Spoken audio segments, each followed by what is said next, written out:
Instead, we have the opportunity to make a habit of empathy, to recognize ourselves in each other. Hi, it's Edwin Rutsch from the Center for Building a Culture of Empathy and Compassion. And today I'm here with Miriam Mendelson, and she has a column, an online blog, and she's written about empathy. And I kind of came across that article or um, piece of an article and contacted Miriam, and we're having this dialogue here about what she wrote. So thank you, Miriam, for joining me for this Thank you. conversation. Yeah, thank you. And I saw that you have a PhD. I wonder if you could just talk about kind of your background and Sure, absolutely. Um, my bachelor's degree was in psychology. My master's degree was in counseling, mental health counseling. And that was primarily because I didn't want to continue bartending, delivering food, and painting houses while I was working on my PhD, which I knew at the time I wanted to do in larger global issues. So my doctorate was in public administration combined with political science. And there's kind of an interesting, what do you call it? The word is escaping me, kind of an evolution. When I began, even before I started my PhD, I knew that my interest was in issues of large-scale violence, genocide, large-scale human rights abuses. And I was privileged, actually, to be present at the creation of the International Criminal Court in Rome in 1990. I forgot if it was the summer of 98 or 99, but I was actually there for the entire treaty conference working as an NGO intern. And that was a tremendous, tremendous experience. And that was before I was just finishing my master's and about to start my PhD. And I went on from there actually also to do an internship at the United Nations proper in New York. And two things happened at that time, and tell me if I'm going on too long, but two things happened. The first thing was that I was coming right off of that experience at the creation of the International Criminal Court, where I saw 100 and something countries come together with the intention of stopping things like genocide, large-scale human rights abuses, war crimes, et cetera, et cetera. And it was such a formative experience for me. And at the same time, when I went on to the United Nations shortly after and did an internship at the United Nations headquarters, the division that I worked for was one of the best divisions in the United Nations, or so I was told. And that's the Division of Sustainable Development, which talks about environmental issues, issues of poverty, just everything that it takes to sustain both humanity and the planet. And what struck me so powerfully as I did that internship, it just lasted for a few months, was that there's a lot of resources out there. There are human resources, there are resources of thought, I'm sure there's a better word for that, strategic resources. There's food, there's money, there's all of this. It's like blood flowing through veins. It's there. And yet, we have famine, starvation, these human rights abuses. And so what's going on here? And I remember thinking about that at the time. And what struck me was that just like you can have a clot blocking a vein, and this is kind of an analogy that's coming to me as I'm speaking to you right now, just like you can have a clot that's blocking a vein and it prevents the healthy blood from flowing through the circulatory system, issues of aggression, misuse of power, oppression, corruption were preventing this tremendous amount of resources, of goodwill, of desire, of money from flowing to reach the people that needed it most.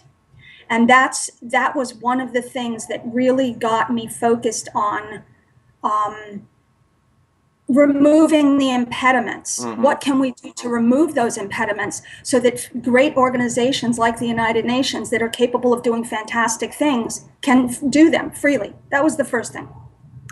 The second thing was that while I was at the treaty conference in Rome for the International Criminal Court, I saw that the poor nations, the oppressed nations, the nations that had been the victims of violence, all had a strong buy-in to get involved in preventing those kinds of crimes in the future.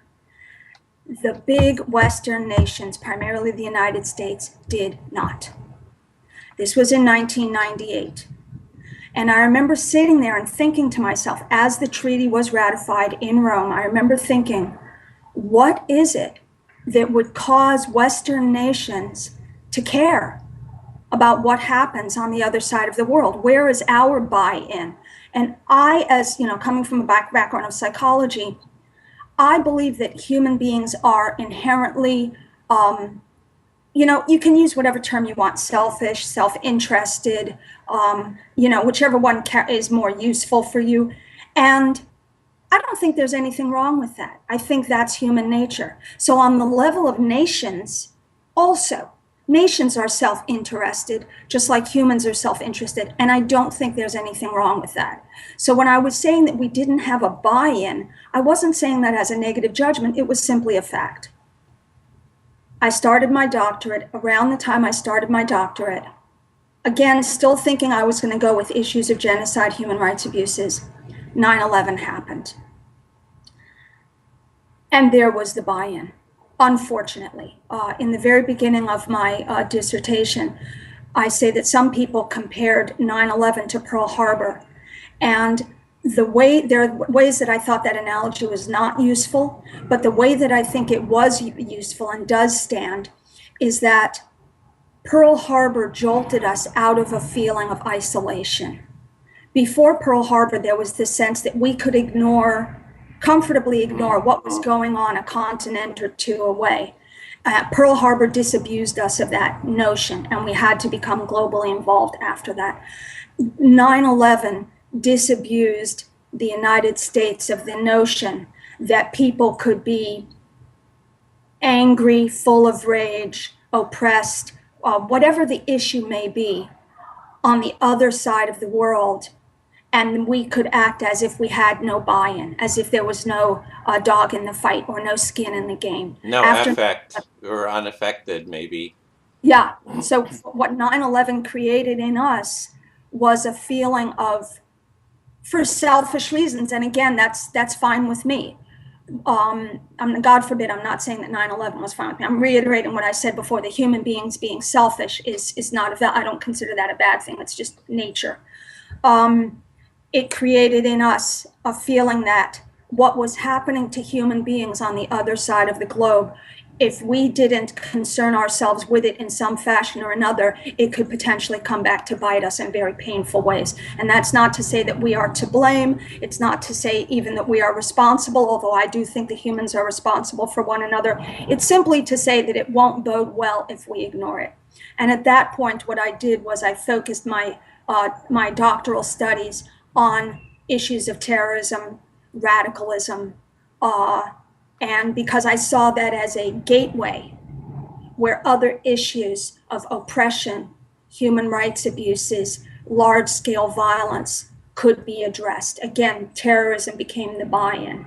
So I did my dissertation by traveling to several different countries in the Middle East, talking, also the UK, and I spoke to a bunch of experts in the United States as well. I did a tremendous amount of interviews, talking to them about factors that increase radicalization and suppress moderation.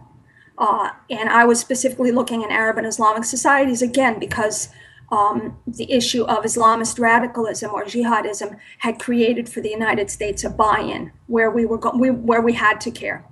And then just to put it in short, after I finished my dissertation, another thing that I did that was significant for me was I worked for the U.S. Army in Iraq studying best practices, particularly culturally sensitive practices, ways of strengthening governance, ways of creating civil and military partnerships to strengthen the Iraqi people, their society, and their ability to be self-determined.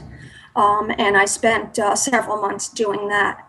And again, it was how can people be, and it's unfortunate when this comes through the medium of a war. That's obviously unfortunate. But the deeper issue for me was how can people create partnerships to promote stronger governance, stronger civil society, greater autonomy, all of which tend to militate against, if you'll pardon the word, mediate against oppression and human rights abuses. When you have a citizenship that's self-determining, self-governing, hopefully to some degree, and has a sense of power and what their rights are as human beings, they are less apt to be able to be oppressed or massacred, God forbid, things of that nature. Okay, that was a long monologue. Good introduction to, well, that really sets up your article, because that's kind of what informs your,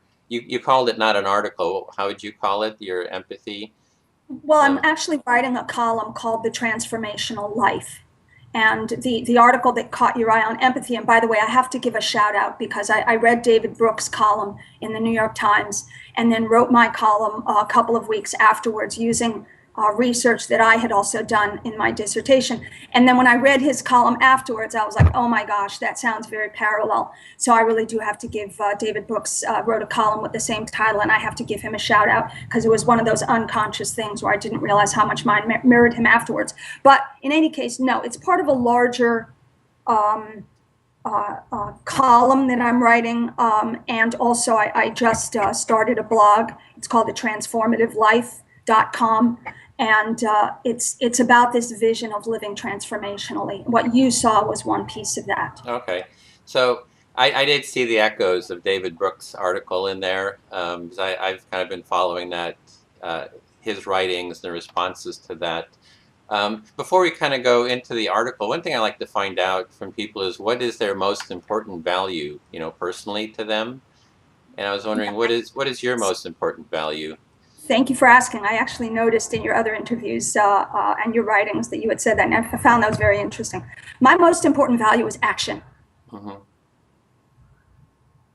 Okay, and how did that become important to you? If you kind of look through your life, like how did action become important to you? This is. Let me think about this for a moment. Because one of the earliest things that I became interested in as an academic, but also as a human being, was the issue of intervention. And again, going back to Kosovo and Rwanda, and my mind's going blank. Before my time, obviously, World War II, these large-scale human rights abuses. The issue was, what can we as human beings do to intervene? So it wasn't about feeling bad. I remember in Samantha Power's book, Genocide, I think was the name of it, she quoted a guy, I'm thinking, was it Andrew Young, who was working for the State Department at that time, or was it one of the people that were actually involved in trying to resist the genocide in Rwanda? And what that person said, and it's escaping me, but I do remember the words that she quoted. We have to make noise, he said, but the issue is that we have to learn to make noise more effectively, because our quote unquote making noise in the case of Rwanda did not stop the genocide. So this issue, I'm a strategic thinker by nature. And this issue of what can we do more effectively was what informed the very beginning of my doctoral studies and has continued throughout. It's this issue of effectiveness. Would it be, yeah, go ahead. No. Would it be that instead of kind of feeling sorry about something like Rwanda, that it's like you taking action about it, because people can get kind of like set in their emotions and say, oh, this is like hopeless, it's, you know, we can't do anything, I feel sorry for those people, and it kind of ends there, Yeah, versus like, I'm going to do something and I'm going to do it effectively and kind of take action is kind of. right. Because in the end, let me ask you a question, Edwin. Um, and here I get comfy because I love interviewing people. Oh, good. Um, when you envisioned starting this project on empathy, what was the final outcome that you envisioned in your mind? The final desired outcome? Yeah, well, that's why I kind of boiled it down to what I call a culture of empathy. So it's really creating a culture that's supportive of connection between people, and how to go about creating that culture. And, you know, for me, empathy is not an on and off switch. It's kind of like a level, right? We can kind of raise the level of empathic connection and understanding, and people standing in each other's shoes and looking through each other's eyes. And it's something we can do kind of step by step.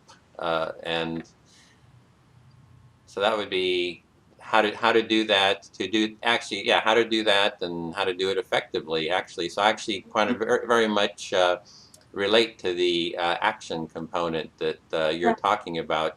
And it actually kind of leads to, you know, I had wanted to kind of go over your article and kind of what you'd written, and then actually go into the definition of empathy that you have, because I think that's very relevant here, because I see one component of empathy as being empathic action, and I wanted to kind of discuss that with you. But perhaps we Yeah, could, absolutely. unless you wanted to follow up on that, if you wanted to kind of go through your article, kind of what you wrote about, kind of step by step, just to Yeah, lay that out.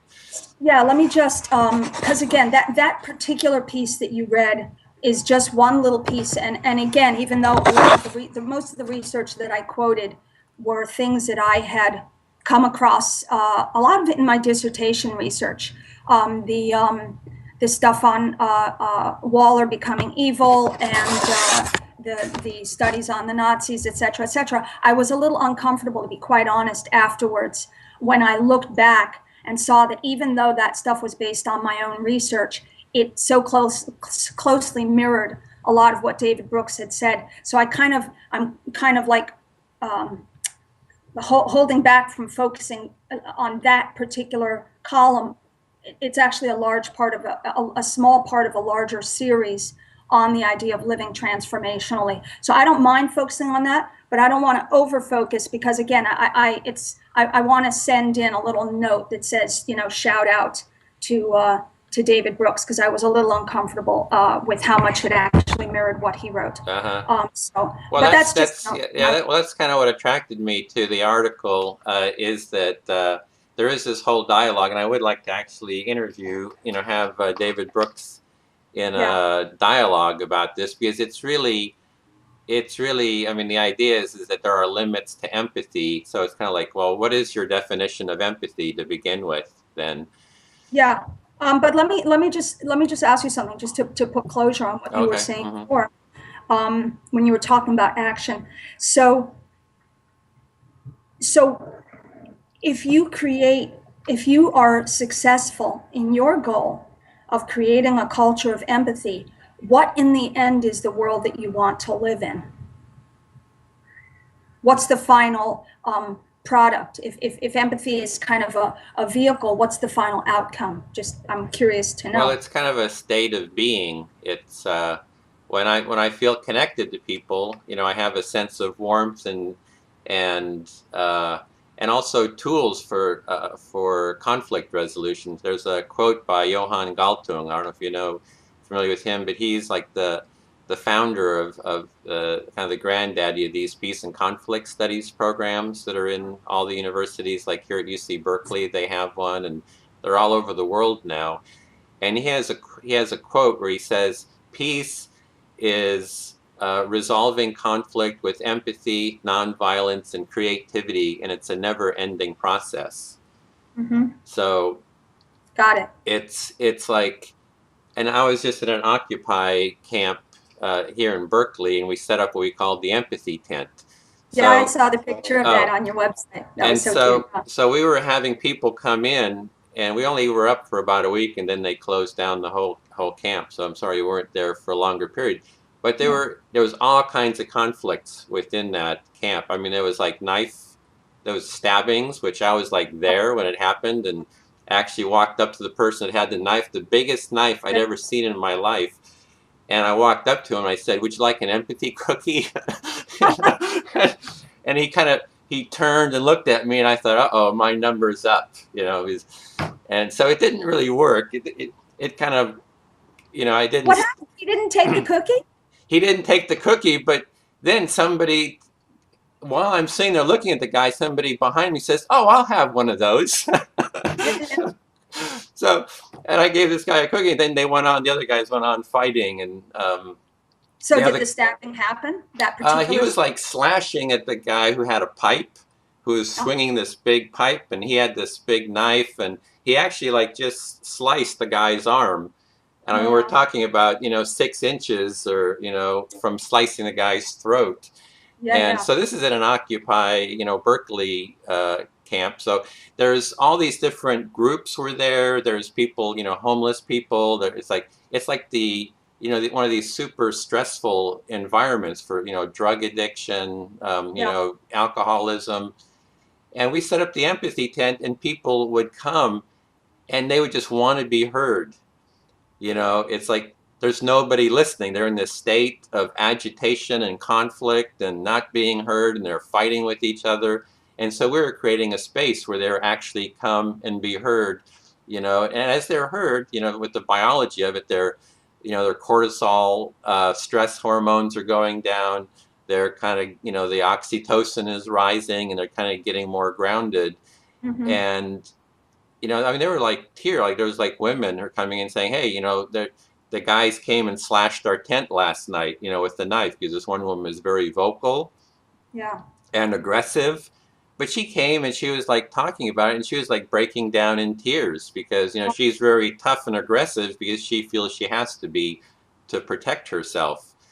And so, and they wanted to have a women's circle, because and so things like that. So it's like, here's this high stress environment, and it was really a lack of connection and empathy between the different sides, and we were kind of starting to offer that, and it was already having some effects. But you need that empathic listening, the conflict resolution, which is really based on empathy and listening, and from the conflict mediation programs I've done. Right. It's like I'm an advanced level mediator as well as being a licensed counselor, so I'm definitely familiar with what you're talking about. Yeah. So that's it. It's basically an environment. It's not nirvana. It's just that people connect and they understand each other better, and there's it's maybe a high oxytocin culture.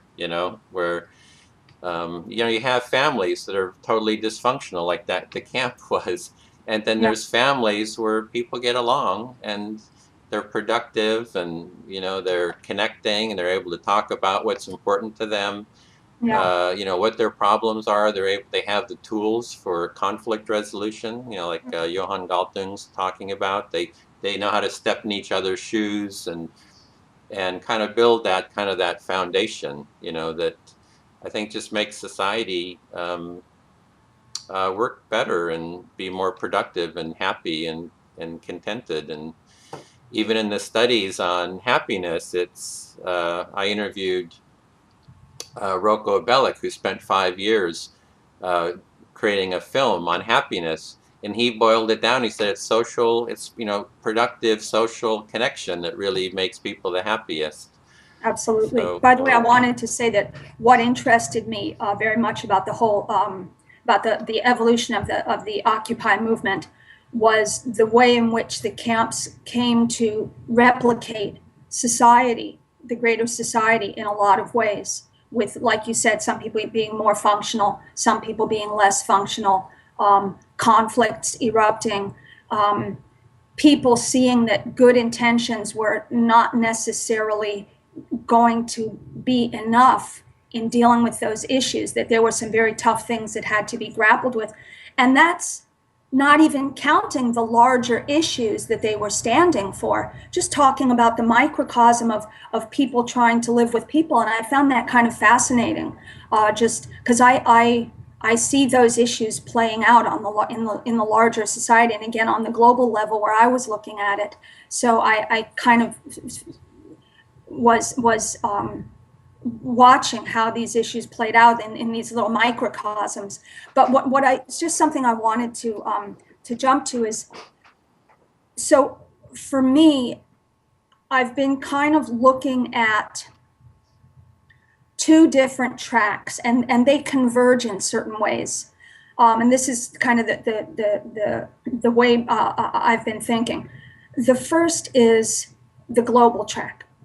And that's, or the global level, the macrocosmic level. And that's kind of what I touched on when we began speaking, talking about my background, and that my focus was on global issues and looking at what are some of the things that that make people vulnerable and have people be mistreated and have people be killed on a global level, and how to prevent that.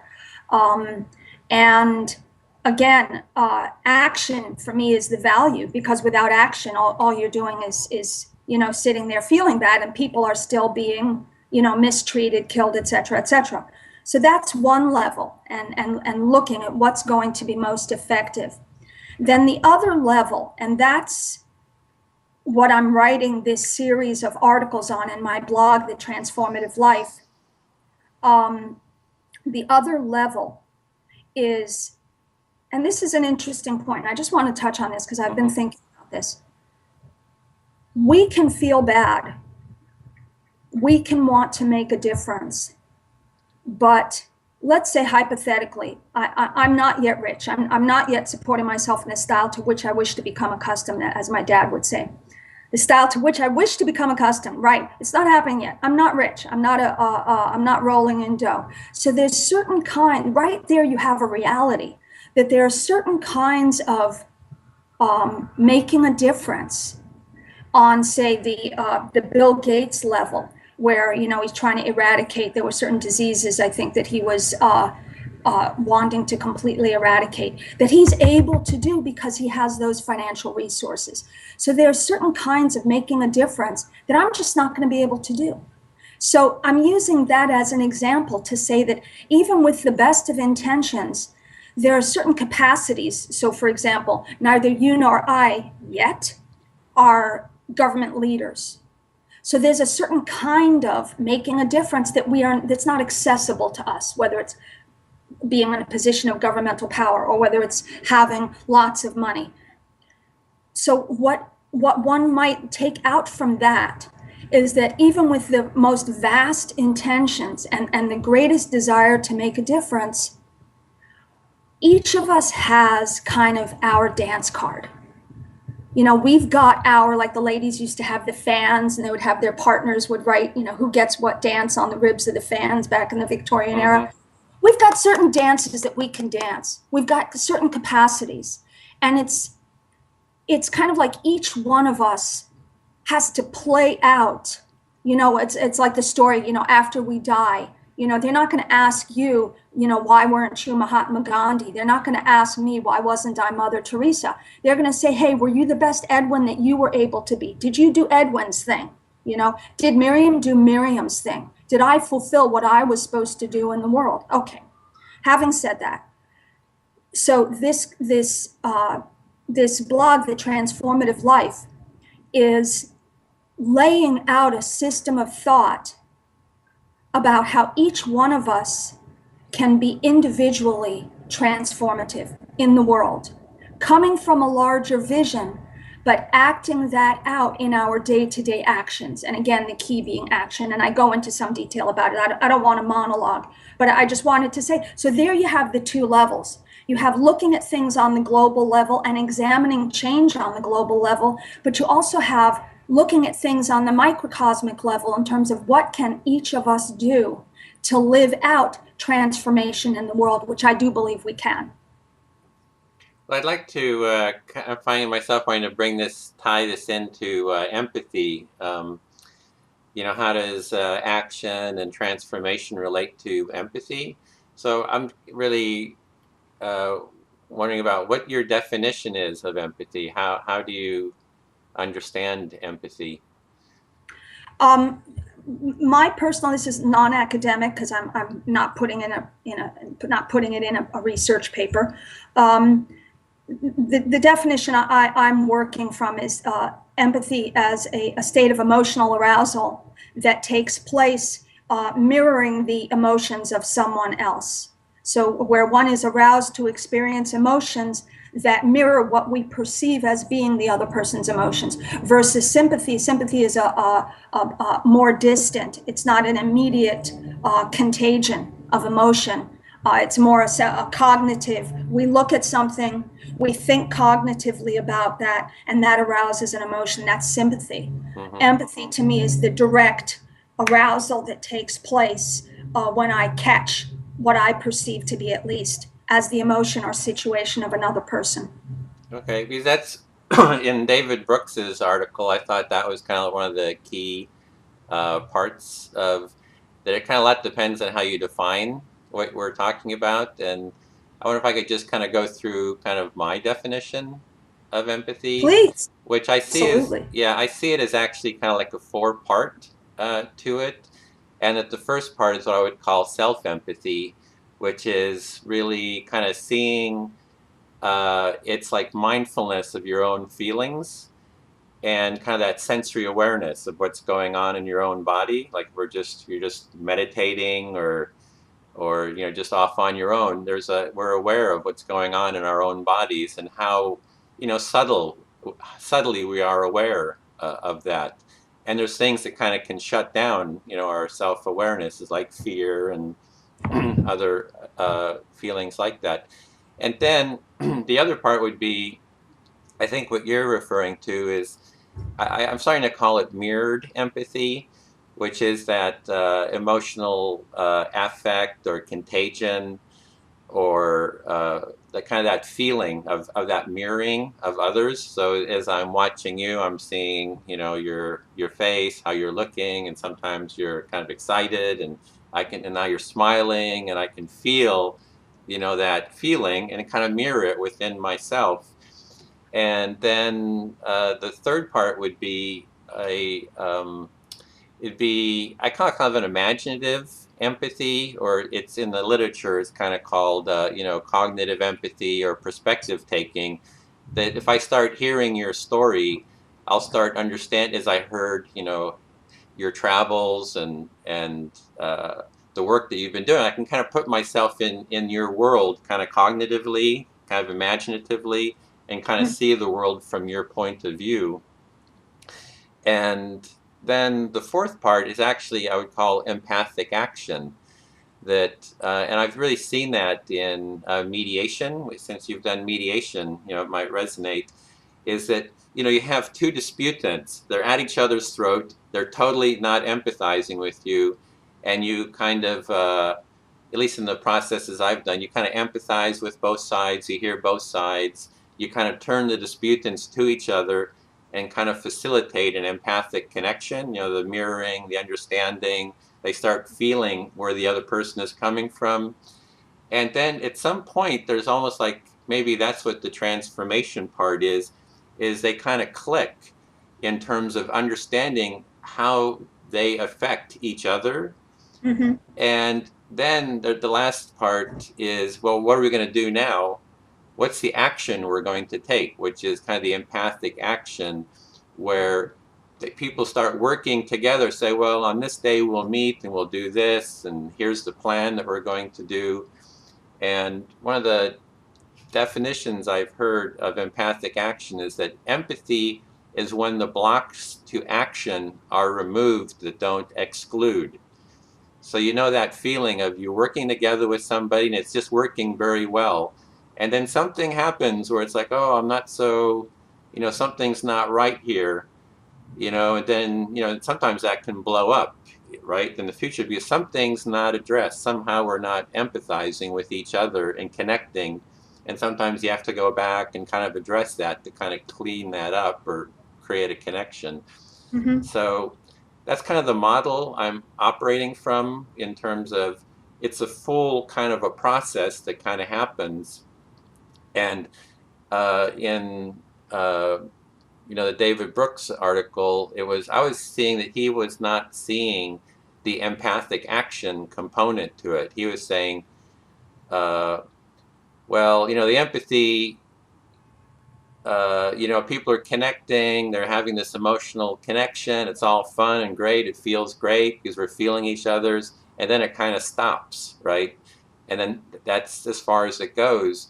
And he's not kind of going to the action component of empathy. And that's a little bit of what I was seeing, with the Jez Prince, Prince is his name, kind of, and the Milgram. It's like what you were kind of addressing were some of the blocks to action, to empathy. There was if you're in a hurry, you'd mentioned if you're in a hurry, that's something that kind of shrinks your empathic capacity for others, right? And if you're, the Stanley Milgram is kind of like authority. If you're kind of like subjugating yourself to authority, your empathy can kind of be, kind of dampened down because you're doing what you're told to do because you feel you kind of have to follow this authority.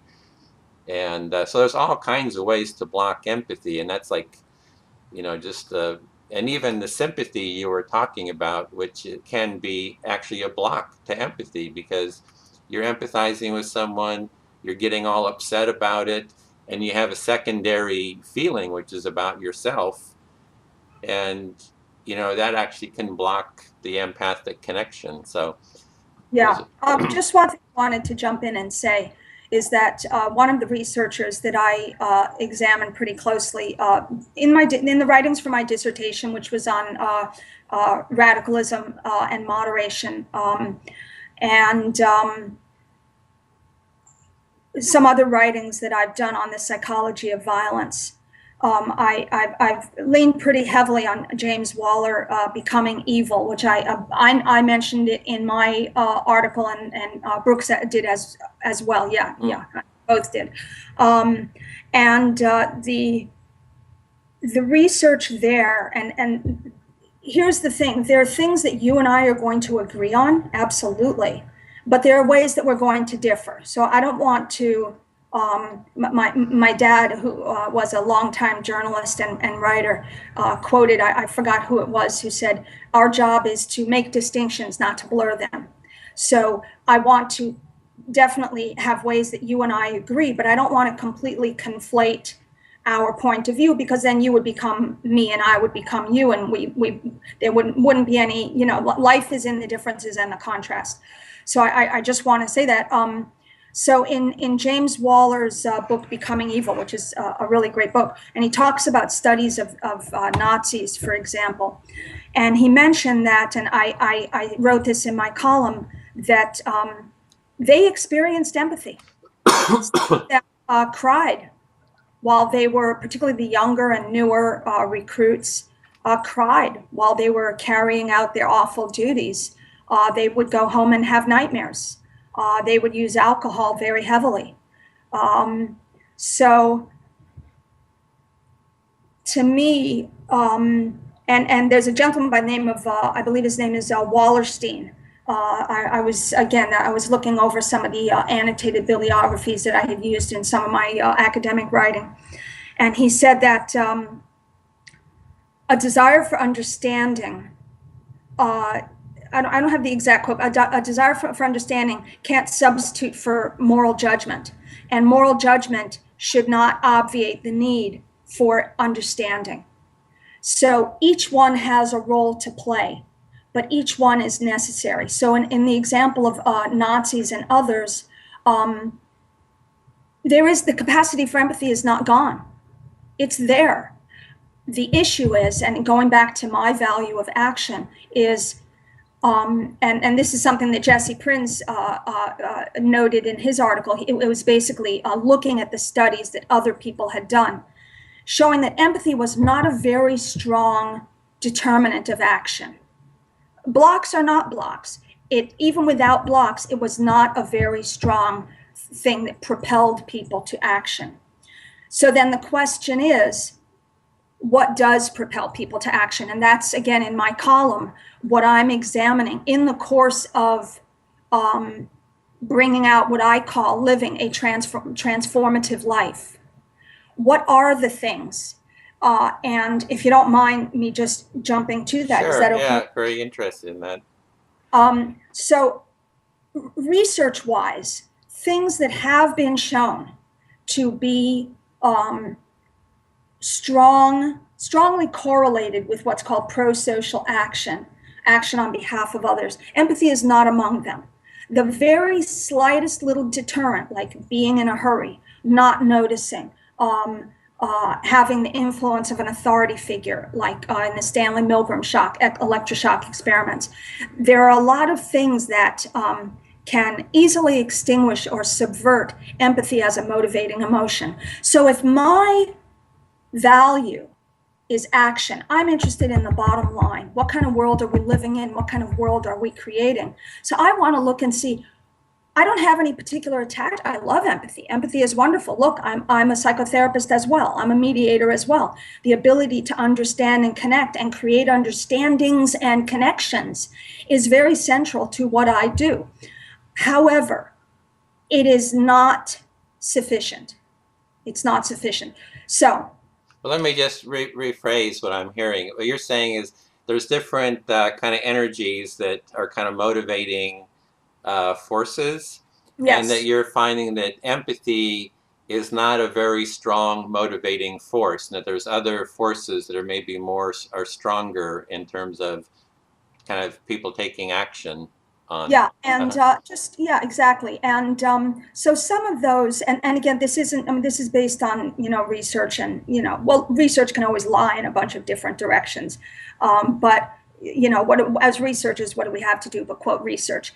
But based on the research, yes, some of the strong emotions that do motivate much more strongly than empathy, indignation, outrage, anger, guilt, and subsumed within guilt, which is something that I'm going to focus on a little bit more, I hope, in this conversation, is a sense of obligation. So guilt in the larger sense, and very much a sense of who do we see ourselves as being? What is our identity? And this presence of a moral identity is huge. And that's actually in the very next posting. In that series of columns, I say, okay, if empathy is not, empathy is wonderful. It's a tremendous thing to have. It tempers harshness. It creates connections. It arouses love. It creates cooperation. But in and of itself, it is very, very far from being enough when the going gets tough, when there's anything that stands in the way. Empathy is like a slim reed. It's very fragile. The things that are more durable are, and I'm gonna give if you forgive us being the ones who are into peace and love and understanding, I'm going to give a military analogy. When soldiers are trained, it's understood that when they're in the thick of battle, protecting themselves or fighting an enemy or trying to stand up for their buddy, their emotions are going to take over, emotions of panic, emotions of fear, and they will be unable to function when everything hits the fan, because they're going to revert back to whatever their natural emotions are going to be in that situation. So what happens when a soldier is trained? They are inculcated with what does it mean to be a soldier? What does it mean to stand up in the heat of battle, or to protect one's buddy, or to fight the enemy, etc., etc. And they're also walked through a series of drills so that they gain a sense of muscle memory. So there's something structural that they can fall back on when when everything hits the fan. So using that analogy, and again, sorry to use a militaristic analogy. It's No, just I just whatever works for you. That's I'm very eclectic and okay, good. So from my perspective, and actually in the very next post, my answer when I say, so what is motivating, if not empathy, is what I call the four elements, the four necessary elements, which are intention, code, commitment, and action. So that means intention is, and in the larger sense of living a transformational life, I lay out a series of principles of what our overall intentions are, and we can touch on that at some other point in the conversation. But first and foremost, my intention is X. This is the sort of person I am. This is the way I want to live in the world. This is a preset paradigm that I live within, whether we choose it, whether it's inculcated in us in childhood, but it's a general paradigm of what is my intention to be in the world. And this is, in research, this might also be called one's moral identity. The second is, after intention, is code. What is the code? And this is something that's quite durable. When someone has a code, whether it's a religious/ethical code, whether it's a humanistic/ethical code, whether it's some internally spelled out moral code, but something that is a code of action that says, in this situation, you do X. This is your responsibility. You as a moral being, you as someone who ascribes to this code, this is what you do. This is your recipe as a human being in the world. So having that code, then you have the third step, which is commitment.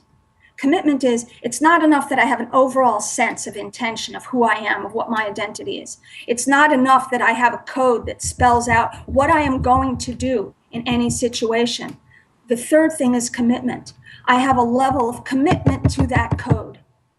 And then the commitment is that in every situation, including this one, at this moment that I am seeing, I will take the fourth step. And the fourth step is action. Intention, code, commitment, and action. Those are things that when they are deeply inculcated within us and when we hold tightly to them, when the stuff hits the fan, yes, our muscle memory, our moral memory, the intentions that we have created within ourselves quite durably will play out. And just to complete that thought is when studies were done of people in Nazi Germany, I don't remember who there was a husband and wife team, I believe, who looked at, I'm not looking at a bunch of notes, this is just right out of my head. What was it that caused people to behave altruistically in Nazi Germany when they sheltered Jews, gypsies, intellectuals, whoever was, homosexuals, whoever was at risk of being killed, and they risked their life to shelter them? What can we tell about those people? And they found there was nothing, absolutely nothing that these people had in common with one another. There was one thing. They found one thing. They weren't spanked as kids. Wait a second. If they weren't spanked as kids, how did their parents deal with them in terms of their development? What they found out that even though the differential was people who weren't spanked, but actually what was going on beneath the surface that was deeper is their parents educated them. This isn't a diatribe against spanking. I'm sure we've all whacked a kid, at some point or another if we've ever had little kids. But the point is not what their parents didn't do, but what they did do. They would sit their kids down and explain to them the moral/ethical reasons behind behaving a certain way. So the kids were brought up with a clear set of values and a sense of obligation and a moral and ethical code that even when the stuff hit the fan, even at risk of their life, at very high cost, they still played it out. And last but not least, in the Stanley Milgram experiments, when they found who would not push the button to shock those fake subjects with those fake shocks. It was people, again, who had a strongly ingrained set of values and codes that determined their action. So the other people felt a lot of empathy, but still were not prevented from pushing those shock buttons. It was the people who had that sense of code and a commitment to that code that actually were able to behave in a certain way when the chips were down. Okay. So it's kind of this, okay, we've got kind of two different things here. One, this kind of quality of empathy, and then the other one is having a code, kind of a code of conduct and kind of belief and an identity kind of with that code, sense of identity, would you say? I differ. I don't see empathy. I see empathy as being useful, but I don't see it as being a necessary precursor. I see, if you would ask, what do I see as being a necessary precursor? I see empathy as being vital.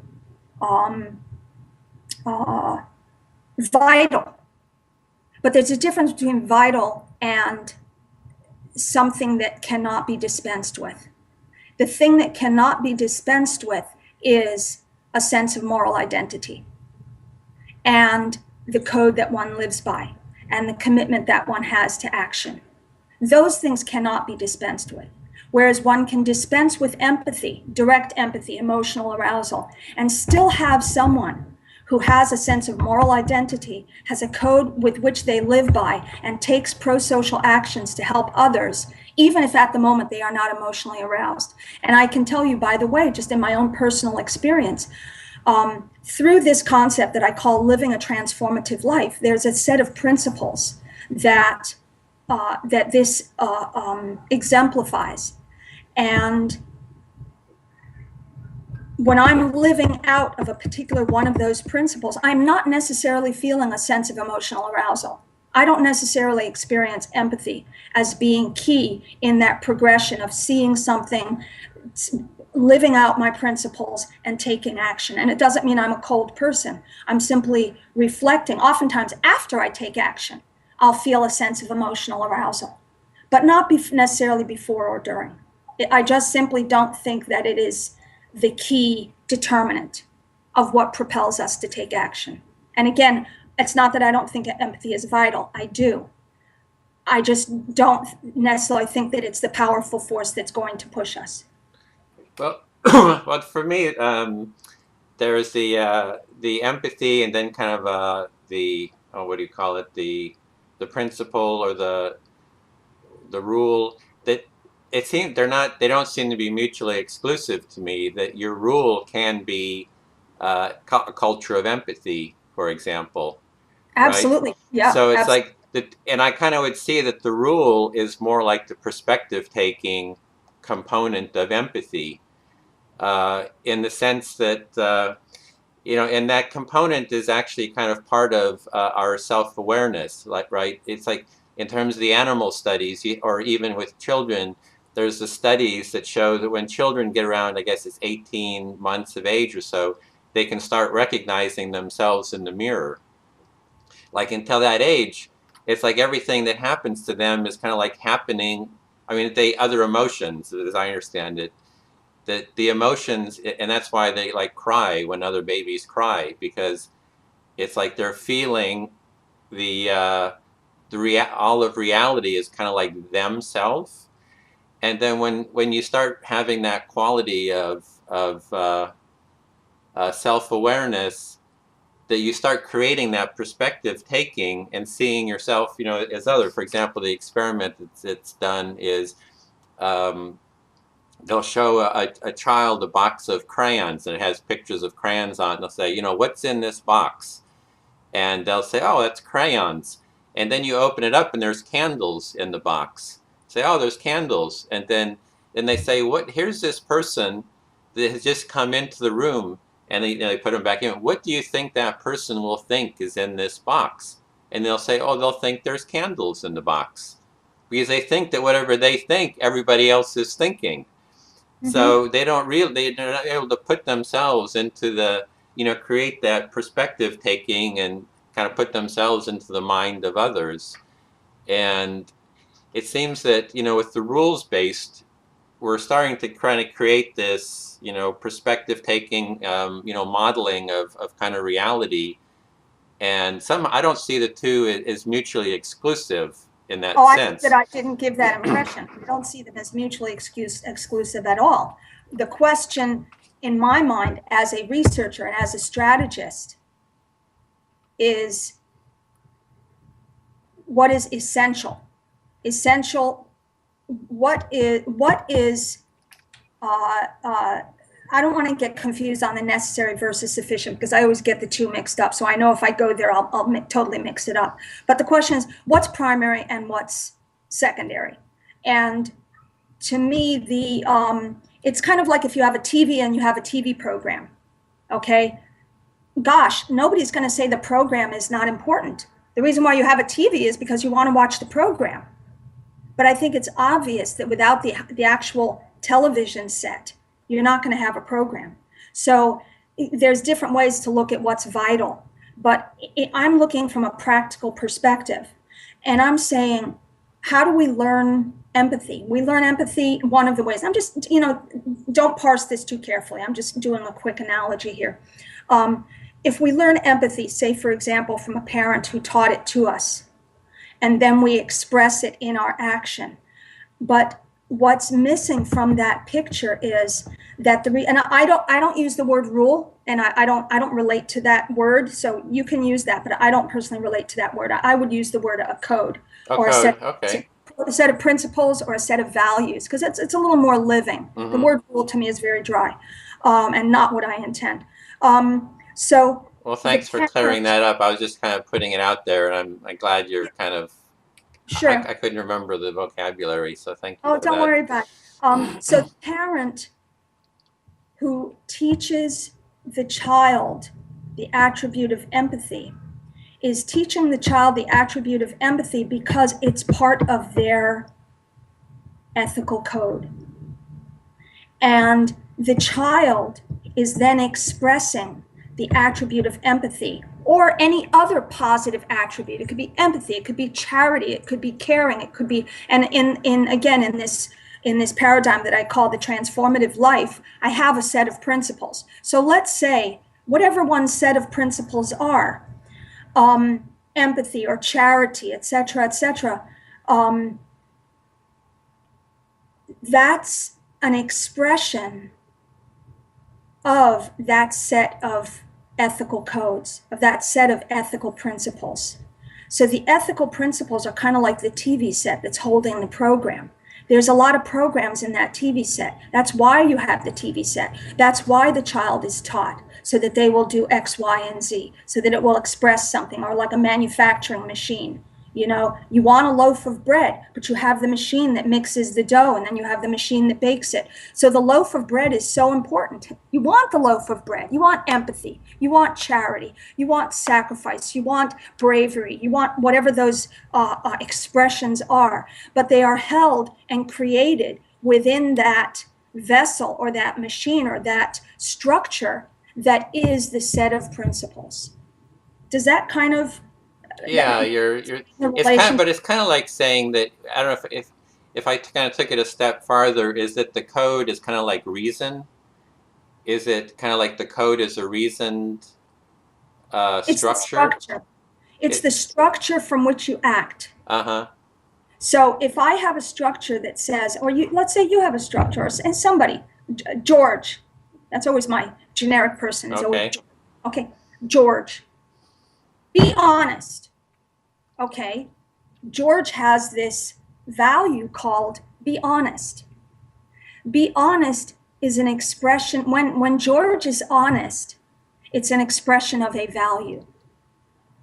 So he's not necessarily going to be honest because he feels good about somebody or he feels bad about somebody. He's going to be honest because he has a value called being honest. So that set of values is then expressed in actions of honesty or caring, which, empathy caring can be called empathic action. So what's powerful is not that George should wake up one day and feel like he needs to be honest today on any given Tuesday. It's whether he has adopted and committed himself to or been inculcated as a child with this principle called honesty. That is durable. It's tied up with his sense of who he is and what is right action, what is the right way to respond. That's durable. A mood of a moment without that internal set of principles and values is not so durable. Mm-hmm. So you're kind of looking for the durability, something that's kind of like consistent and doesn't kind of come and go according to, you know, emotional. It's kind of seeing emotions is kind of like an emotional whim, and it doesn't have a kind of a consistency to it. It's not consistency in the sense of always being the same. It's more, what is it that motivates us to act? Because you and I both share the agreement that it's the playing out of the thing, whether you call it empathic action, I call it simply action, that is the essential thing. Because if something is simply retained within us, it's not going to have an impact on the world except by vibes. And vibes are fine, but they don't impact the world as much as action does. So you and I share that. So then the question becomes, when I look at it from a research perspective, what is it that will impel action? And to my understanding, based on what I've looked at, studied, experienced, thought, etc., what impels action is A, your intention, what sort of person you want to be.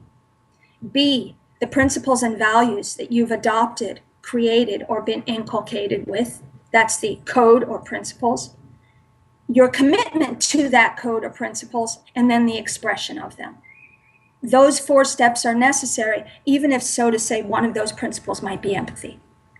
But you still have to have those 4 steps, or else, like I said, it's not a very strong force. And it's certainly not a force that will necessarily lead to action. Think about, you know, a German couple or a Polish couple, okay? They're in their farmhouse. It's late at night. They're sitting by the fire. It's cold. It's wet. They're just hanging out. They're poor. They're just trying to make do, okay? A bang comes on the door, all right?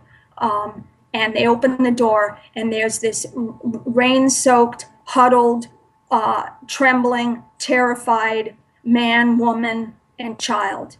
And they just take one look at them, and they know those people are Jews. Bad news, bad news. Turn those people away, send them off into the darkness, protect the home and hearth, protect our lives. If the Nazis come and see us anywhere near these people, we are dead meat.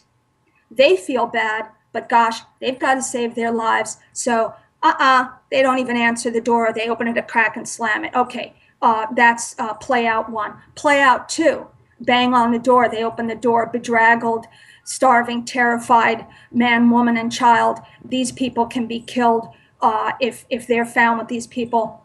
And this Polish or German couple look at each other and they say, you know, this is who we are as people. We are not people who turn people away. This is just not what we do. They take the people in, shove them into the barn, shove them into the trapdoor in the basement of the barn. They all survive, or maybe they all don't survive. But it was that sense of, who are we?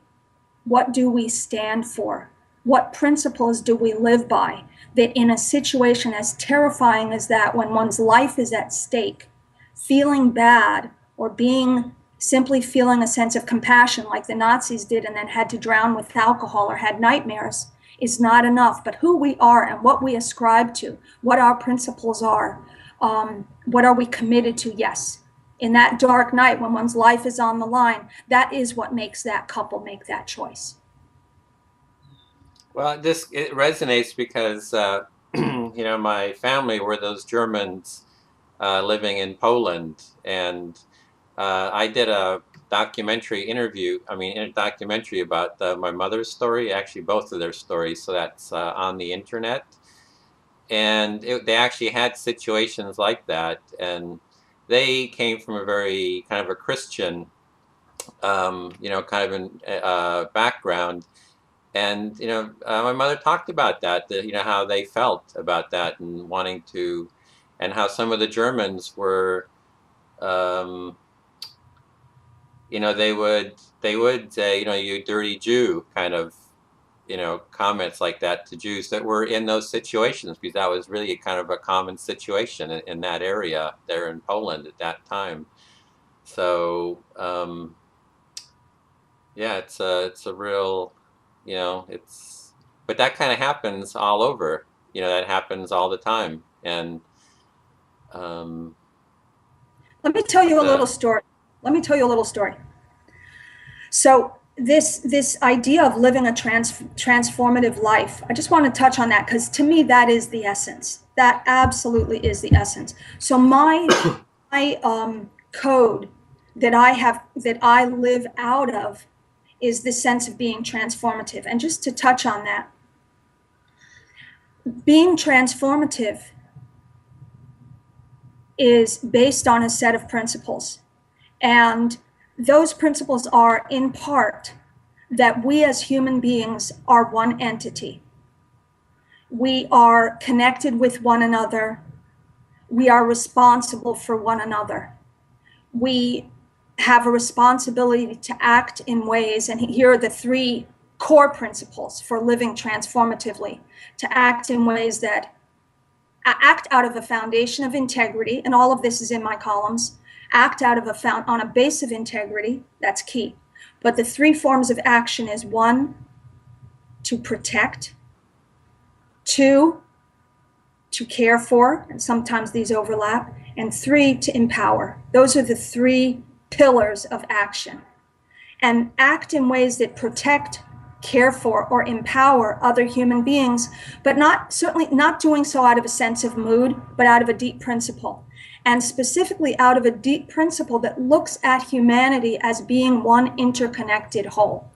So when you act out of that vision and out of that sense, and another key principle is this idea that humanity is at its essence great, has a spiritual essence, a greatness. If you're more theistically oriented or deistically oriented, you can say a divine essence. Whatever your belief system is, it doesn't make a difference. It's fine.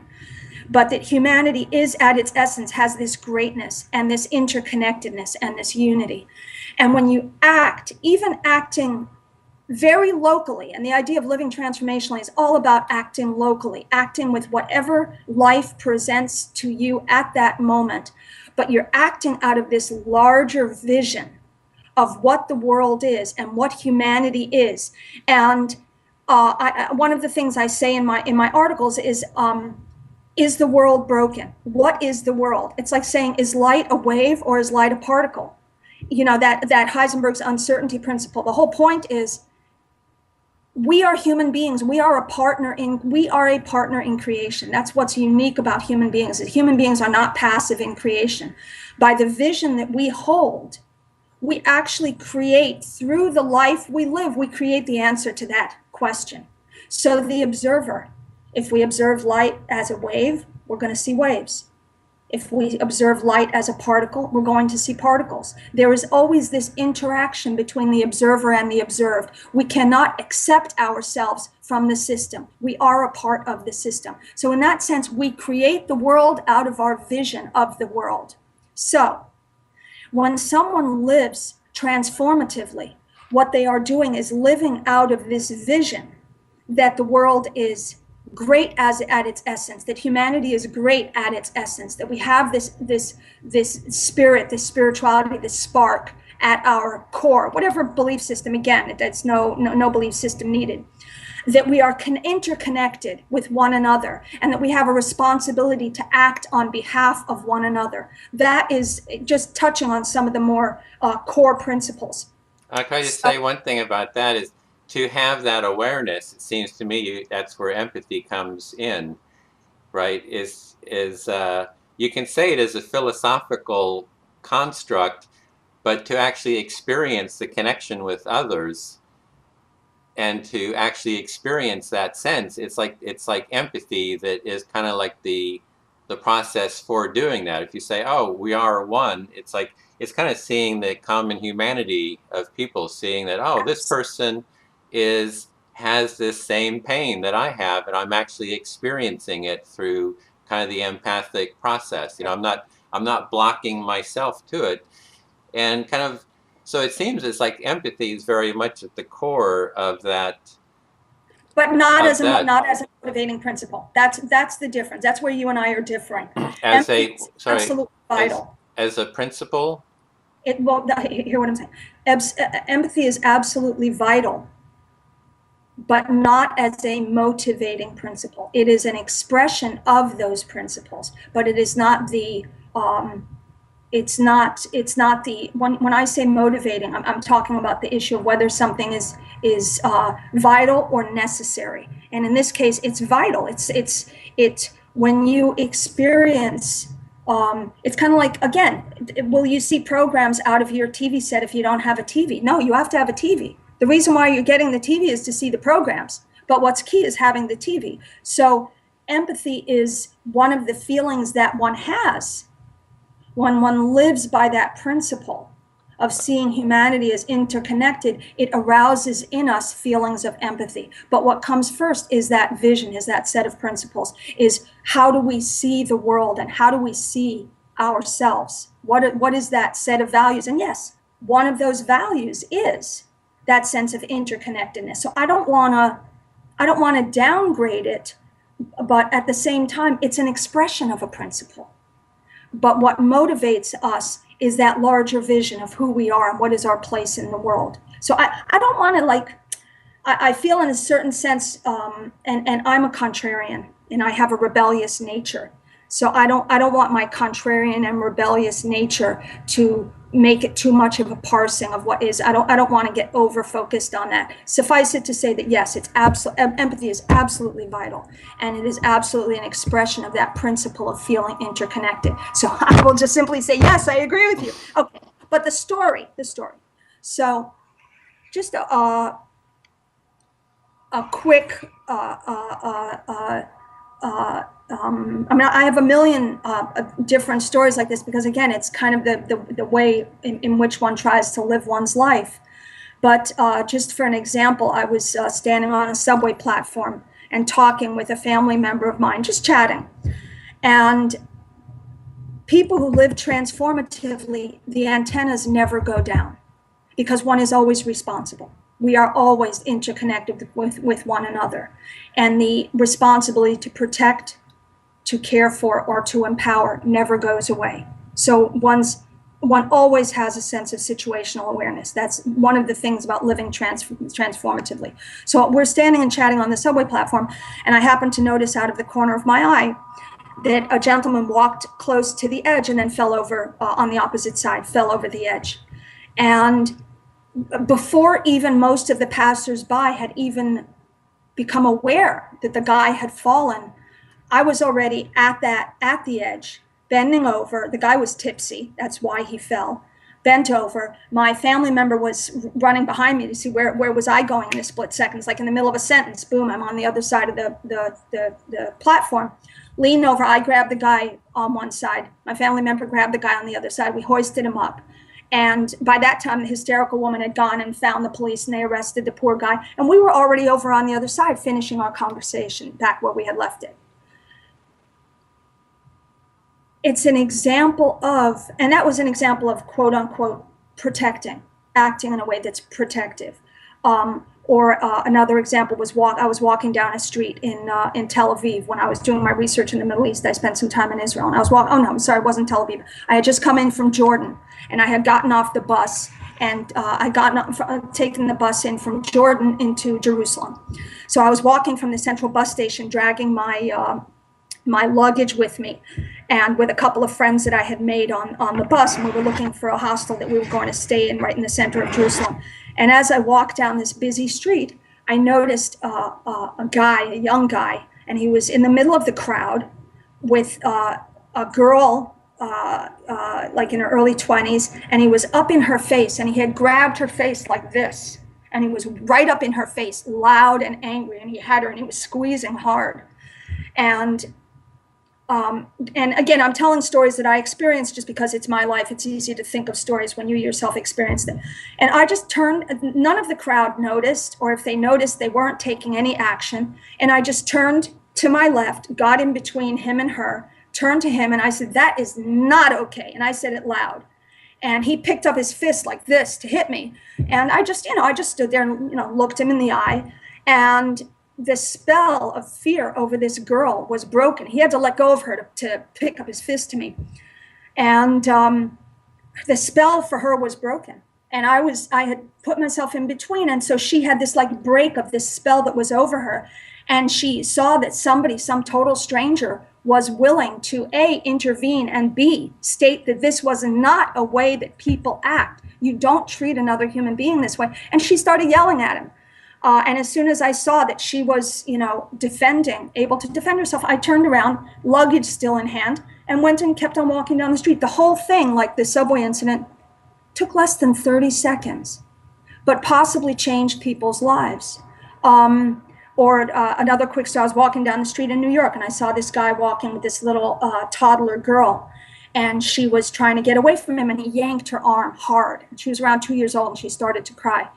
And when I walked past, this was a young guy. He was in his 20s. He looked, he was Asian. He looked like he was new, like he wasn't in America long. And I don't even know that he spoke English. I'm not sure. But I just had the sense that he was very new from a very different culture. And I just tapped him on the shoulder as I passed by. And he looked up at me. And I pantomimed him jerking the little girl's arm. And I just was like, and I put my hand on my heart, And he looked at me and boom, he caught immediately what I was communicating. Just this sense of no disrespect, no anger, just like with the guy on the street. There was no anger. It was just this sense of communicating of what we do and what we don't do. And he looked at me with wide eyes, and I know something clicked in his mind. I have a million, I could go on and on and on and on because this is a way of living.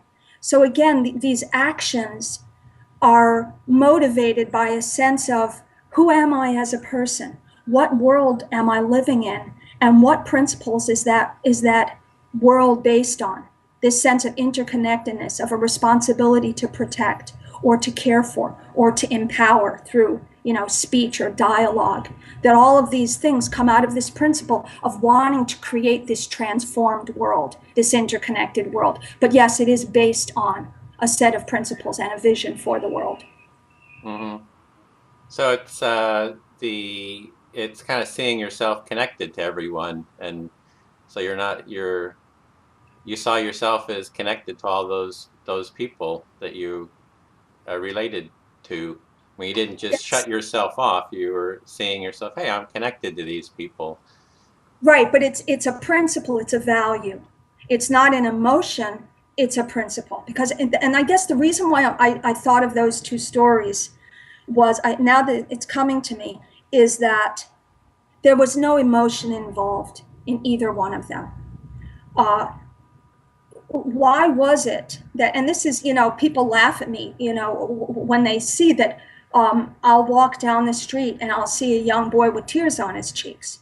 And I'll stop him and say, what's going on? What's the matter? And this can be at night in a rough neighborhood. They'll say, oh, these teenagers are bothering me. And I'll go up to the teenagers and say, oh, guys, don't make a little boy cry, But the point is, when I see the boy with the tears, or when I'm the one who looks across and sees this guy falling back when people haven't yet noticed, or when I walk up down a busy street and see that somebody's abusing a girl and nobody else has really taken notice of that, it's not emotion. It's not emotion that has me notice, and it's not emotion that has me act. The emotion is there, but that's not what's motivating me, and that's not what's causing me to notice. What causes me to notice when I walk down the street and a boy passes me and I see the tears, or I see the guy jerking the arm of that little 2-year-old girl, it's an awareness that I've cultivated out of a sense of responsibility based on principles. The emotion can be there, it could not be there. Usually, like I said, the emotion comes afterwards. I'll walk away, and then all of a sudden I'll feel, oh my God, that poor little boy. But it doesn't come before or during. Emotion, not part of it. Mm-hmm. So the foundation is the principle. Then you're saying is kind of like the foundation for you. I mean, the question would be for me would be, what do you feel when you feel those principles? Like what is? A sense of commitment and a sense Uh-huh. of responsibility and a vision that they come out of. So I would say it's more than a sense, the idea of living transformationally, living transformatively, is that you live out of a vision, a sense of who you are and what the world you want to live in is, what you are creating. You are a creator of the world, a co-creator, through the vision that you have and the way you create it by the way that you live. That's durable stuff. Yes, the emotions are there. No question they're there. But that's not the meat and bones of it. The meat and bones of it is, like I said, who am I and what kind of world am I creating? And what is my responsibility within that world? Well, it seems that within that having that vision, that vision is composed of different feelings, that you're feeling something about that vision. Like when you see your vision, what is it that kind of comes up in terms of a felt experience? It's not a set, and again, I don't want a tug of war, because what's happening is, and I want to say this as somebody with a background in psychology, is sometimes when you call something by its name, it weakens it. So what I want to call by its name here is that in the conversation, you and I are kind of operating at and defending two different poles. And I don't think that it's necessary that we do that. The more each of us occupies these separate poles, the more we're going to get stuck defending those two separate poles. So you're kind of occupying the emotional pole, and I'm occupying the principle-based, more structural pole. I don't want to have us both become stuck and have that become a subtext where we're each kind of defending those two separate poles, because what it does is what's the word when something it narrows your place within which you dialogue, and it narrows the place within which I dialogue, because then I become the one defending just this area, and you become the one jumping in and saying, what about this area? So I'm wondering if there's some way that we can get off of the two ends Yeah. and come Well, together. I'm looking at how they relate because I think that I don't see, I think there's these different kind of ways of being and that they kind of relate to each other. For example, I've done a lot of interviews with wide variety. I've gone to like the Democratic convention here in California, interviewed Democrats, been to the Tea Party, been to the Republican convention. I asked them all, tell me about empathy. And I just remember at one conference I went to, there was a libertarian, and he says, well, everything's about reason. It's all reason. And I said, well, what is it about reason? What are you feeling when you experience reason? He said, and then he kind of went on and he said, well, when I was a kid, I always felt kind of lost, and I felt kind of emotionally kind of vulnerable. And I found that if I just kind of thought things through, it gave me a sense of security. And and so he said, when I think of reason, I feel security. So there's this whole notion of, what is the relationship of feeling and reason? They're kind of very intertwined with each other. I'm kind of like interested in kind of that relationship of how they kind of relate to each other. So I'm thinking when you say a principle, principle is kind of like this rule. I did a lot of interviews about asking people, well, what are your values and principles, and it seemed that values was kind of like this essence, this kind of emotional essence, usually boils down to like one word, happiness or justice or empathy or love or whatever. And then principles tended to be kind of like a rule kind of built out of that kind of that essence. And it's usually like a several word, like conservatives, you have, like their principles, which are, limited government, strong military, and they have a whole set of principles that are kind of built on top of their underlying values.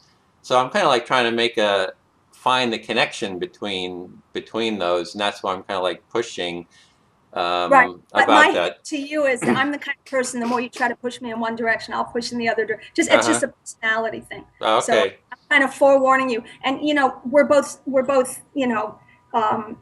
if you don't mind me saying, we're both people who have strong thoughts and beliefs and feelings. So it's kind of like, again, like I said, that kind of push and pull, you know,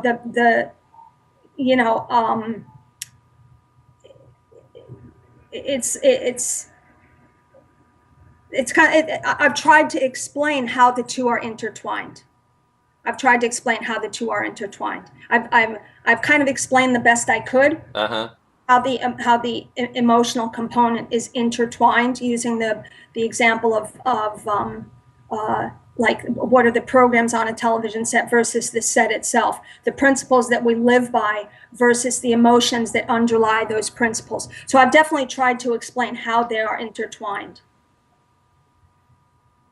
I can't jump to the exclusion of one or the other. I can simply say, based on the research, it is having that internal sense of who we are and what ways do we live that allows us to respond in each situation. And in situations where I respond or I notice, it comes out of an awareness that I've cultivated. I don't respond because I have an emotional reaction. I'm being quite honest with you.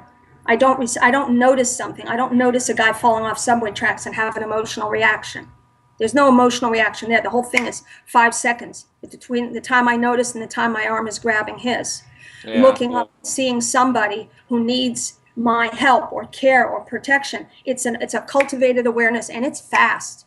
And I will tell you that when you live out of a transformative vision of what the world is and who you are in that world, you act very quickly.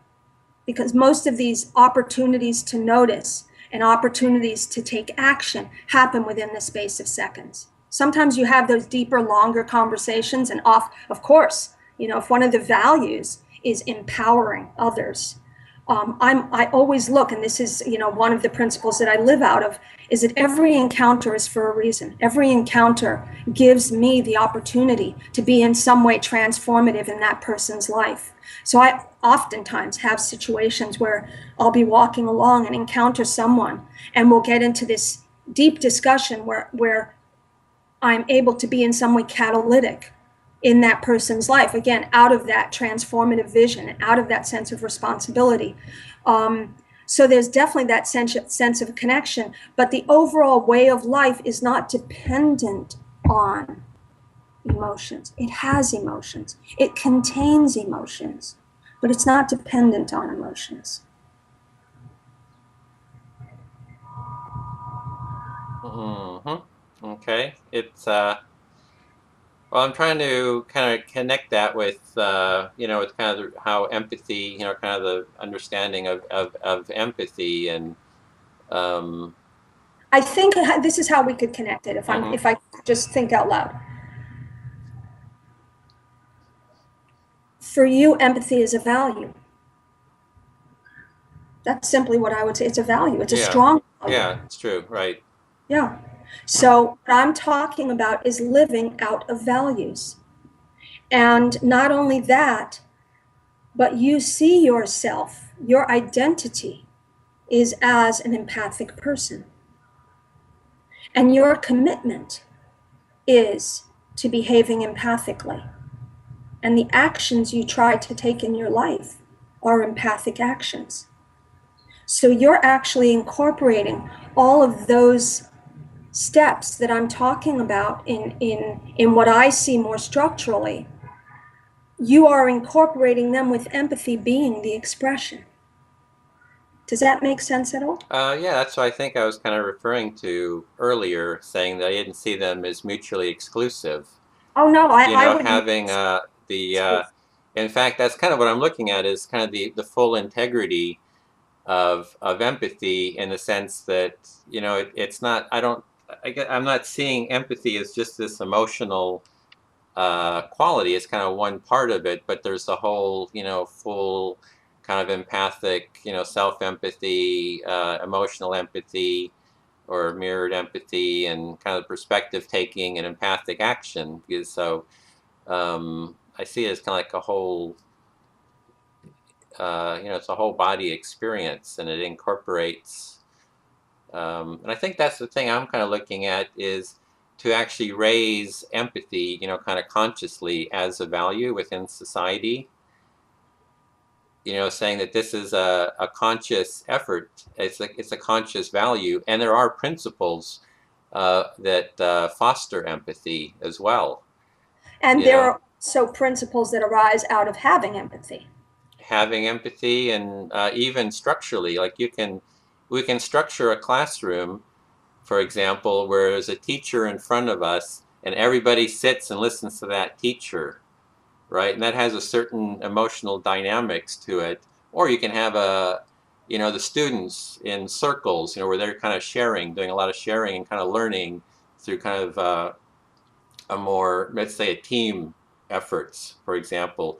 In each of those, there's different structures that actually raise the empathy level, within the group, and that the society can be structured that foster more empathy. And a lot of our structures, like the whole justice system, for example, is very structured on punitive, system. It's not really structured on trying to reestablish connection, which is kind of what mediation is all about, right? Is like trying to connect people who are disconnected, and they're angry with each other. They got these walls. They're fearful. And through the fear, they've kind of shut themselves off, and wanting to defend themselves, and so I guess that was the thing with the David Brooks's article. There was a lot of things like that I saw, that these things are not mutually exclusive. They're kind of like interact with each other. And actually, the other point is that the Germans, the Nazis, had a moral code. They were operating from a set of principles and moral codes. So it's very much, what is, the code. A lot depends on what those codes and principles are kind of like based on. Are they based on a sense of dominating, a fear, or domination, and the quality you get from feeling important? Or is it about trying to have that kind of that connection with people, and trying to Right. foster that connection? And yeah, I think it goes without saying that that's why I spelled out some of the specific principles that I live out of. Issues of responsibility, issues of interconnectedness, caring for, empowering, protecting others, not being cruel. There's a very clear set of principles. So no, it's not all one. One ideology does not conflate with another. There are obviously ideologies and sets of, I wouldn't call them values. I would simply call them ideologies that are based on cruelty, on power, on dominance, on predatory action, on harm. So absolutely, we are responsible for the values that we live out of 100%. And I want to, and again, that's what made me feel a little dissatisfied when I felt the conversation was polarized, where you were arguing the emotional side and I was saying, yes, that's important, but it's all based on, it's resting on the structure of our values and our principles. One of the things that made me a little uncomfortable with that was I don't see them as being mutually exclusive at all. And I think the problem when you're kind of arguing two separate poles is that it can give rise to the thought that they are mutually exclusive. And I think I've reiterated a bunch of times to emphasize this point. They are absolutely not mutually exclusive at all. Your value, your prime value that is extremely key and important to you is empathy. That is a value that you hold. And it's based on who you see yourself as being and the kind of life that you want to live. So that's the same thing I'm talking about. We're just looking at it from just a slightly different angle. It's like, you've got your hand on the side of the elephant and you're saying the elephant is like a wall, and I'm holding the trunk and I'm saying the elephant is long and thin. We're both holding the same elephant. We're just looking at it from different angles. So absolutely, empathy is a value. I'm simply stressing the need for a person to have a clearly articulated set of values that they live out of. Empathy, obviously, being one of them. Yeah. And I think what also is having those values, it creates it kind of articulates, like it kind of creates an articulation of what it is that's going on for you, in the sense that, I mean, for me, that's what I'm saying, is that people can be empathic with each other, but they don't even have the vocabulary to describe what they're doing. So I think for me, that's another important part, is to start creating the vocabulary, around the value, saying, hey, empathy is a core value, and kind of being able to articulate that and kind of explain it and kind of give. I mean, the other thing that was coming up for me was the biology of it, which I think we've gone on for about an hour and 40 minutes, so I probably need to wind this down. I think we could go on for hours, so maybe that would be. What were you saying about biology? Go ahead. Well, it's just that there are, it's like in books like, from Franz de Waal, he kind of writes about the evolution of empathy, the different components of empathy, and how we're kind of like wired for that capacity, if we want to be empathic or not. Yeah. Chimpanzees, yeah. And whether we want to be empathic or not, we're just kind of like wired. And we're also wired for fear, and shutting down our empathy, and we have that capacity as well. So that would be a whole nother thing to bring in, is keeping. Oh yeah, I'm sorry. Go ahead. No, yeah, just yeah, to bring into the discussion kind of the nature of what we're talking about with empathy and transformation and action, and how does it relate? How does it map on to actual biology? And well, that's interesting that you're saying that, because I think that one of the reasons that we as human beings are empathic animals is because it did help to ensure our survival. We were members of a tribe, a clan, in times past, having that sense of bond with one another, I think was helped to foster the cohesiveness of the tribe. So I actually do think it has a very strong evolutionary component. Again, when you asked what my important value was, and I said action,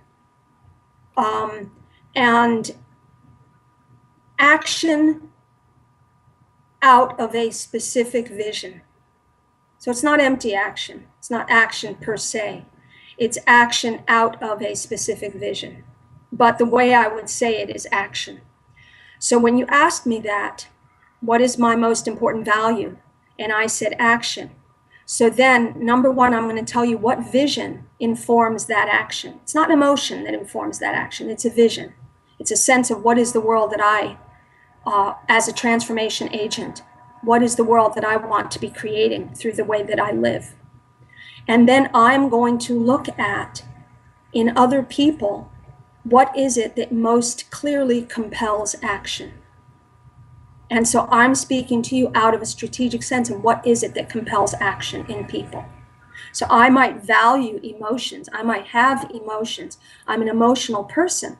But when I look at my most important value, which is action, an action that expresses a particular vision about the world, I'm also going to look and say, what is it that is going, like you said, you want to foster a particular culture, foster a particular climate. I look and say, what is it that fosters right action?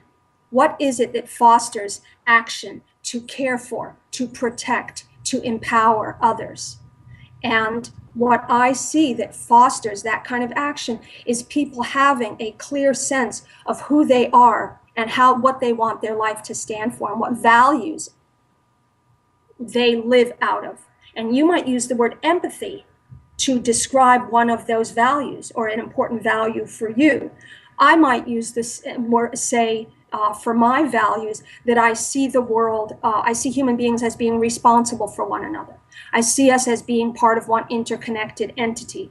You express it one way, I express it a different way. For you, it's a central value. For me, it's one in a line of values: non-cruelty, connectedness, responsibility, the greatness of human beings, the essence and spark within them. I have a list of values. For you, empathy is a core value. So we're kind of, like I said before, we're kind of looking at similar things from slightly different angles, and also focusing on what something that for you is key, which is the emotional component, which leads to action. I'm focusing on things that are based on principles and visions, and that's also an expression of our personalities. So none of us are going to look at things quite the same way because of who we are as people, and I think that's just a given. I think when we start to run into a problem is, like I said before, is when people try to conflate, instead of seeing the ways in which they overlap, but also the ways in which they differ. When you try to force a conflation, you're not going to get there, because each one of us sees our vision of ourselves and of the world slightly differently, just because of who we are as people. So we're never going to be able to have a complete conflation, but we do have overlap, both you and I, in the way we see things. I hope that makes sense to you, what I'm saying. Yeah, I don't know if I could reflect that back very clearly, but that we're kind of, it's just like the elephant, right? Well, I mean, everybody's kind of seeing things from a different perspective, and when I ask people about, I've interviewed a lot of people about their values, and I mean, the values are all over the place, even among progressives. So one of the big projects I did was interviewed like 250 progressives. I said, tell me, what's your most important value? Yeah. Yeah. And I mean, they're like all over the place.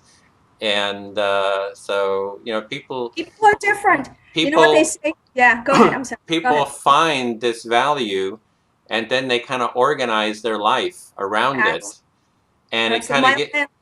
Yeah, I'm sorry. My old landlady used to say, "You're unique, darling, just like everybody else." We're all unique. We all see things in slightly different ways. But go ahead. I'm sorry. Oh, and just continuing with that, I also would ask people, well, tell me, what's your metaphor for empathy?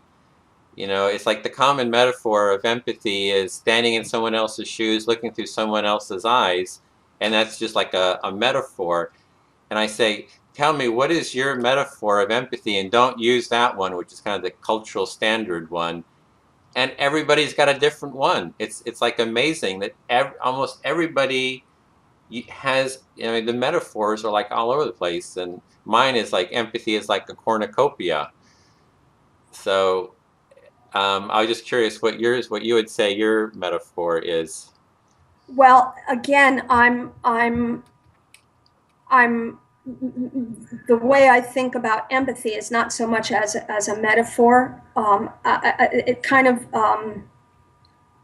to me, empathy is the expression of something, but it's not the source from which it comes. So again, I kind of forewarned you before the conversation. I said, be aware that I'm going to be talking about the limitations of empathy. And I kind of, before we set up this conversation, I said that I need to let you know that that's where I'm coming from, that I don't see it as being the generator. I see it as being something that is a part of, an expression of. It's people feel empathy as they do certain things, but to me that's not the motivating core. So motivating core, yeah, go ahead. I'm sorry. Well, the metaphor I was looking, the metaphor I heard there was a generator. So I was seeing a metaphor of a generator, that empathy is not the generator. I'm looking for that metaphor still. Well, and you think the TV and the TV programs. You have to have a television set. Yes. Does the television set have TV programs? Yes, it does. So what are our values? Our values are X, Y, and Z. But it is the act of having a set of values and being committed to those values that actually propels us into action.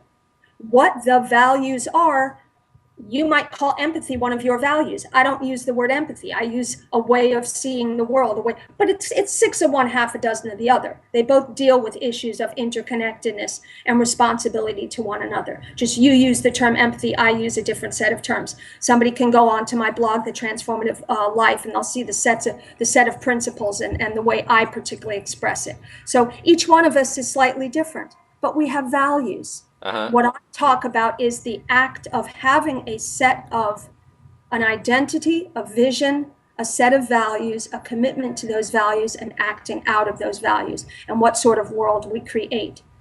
For you, empathy is one of those values. Me, I don't use that word when I spell out values, but I use similar words, like interconnectedness, like responsibility, like humanity being all part of one entity. But we could still kind of come up with metaphors that create a metaphor for however it is you're seeing. So I would be, I'm just kind of extrapolating here that for you, empathy is like one TV program. To me, empathy is a state of emotional arousal.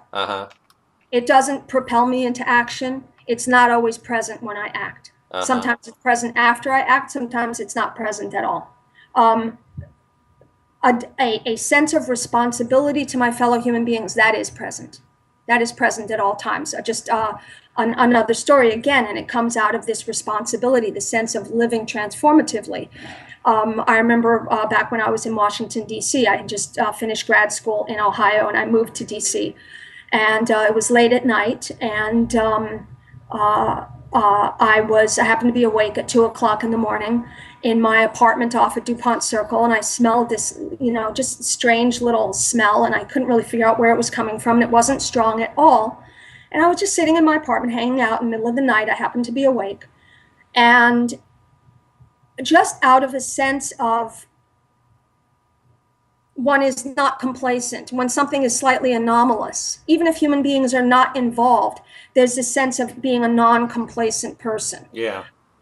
Having a sense of responsibility in the world, even when you don't know what's going on. So here I smell a smell, and it's not even setting off anything in my head. I'm just like, what is that about? That's called being like a non-complacent person. So I go and I smell all around my apartment, nothing. I open up a door into the hallway, nothing. I open up the window outside, nothing. And yet I smell this tiny little smell. And the smell becomes a little acrid. I'm like, this almost smells like something smoky, but it's like so subtle. And I thought, wait a second. And I walk over to the air conditioning vent. And that's where the smell is coming out of. I'm thinking, why would I be smelling this smell out of my air conditioning vent? And I thought, I wonder if it's coming from an apartment above me or below me. And again, non-complacence, a sense of responsibility. I don't just turn in for the night. I don't say, Miriam, it's time to go to sleep. I actually go out of my apartment and think, okay, if I'm smelling it, more likely it's coming from below me than above me. And I go to the floor below me, and we have these thick metal doors, so nothing passes through. I open up the door. I was on the 3rd floor. I open up the door to the 2nd floor hallway, and it is filled with smoke. I go downstairs, and I bang on the apartment manager's door, wake him up in the middle of the night. He comes out in his boxers, looking at me like, what the heck?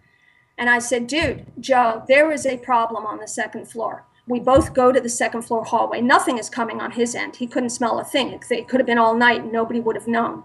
We go to the 2nd floor. We open up the hallway. It's filled with smoke.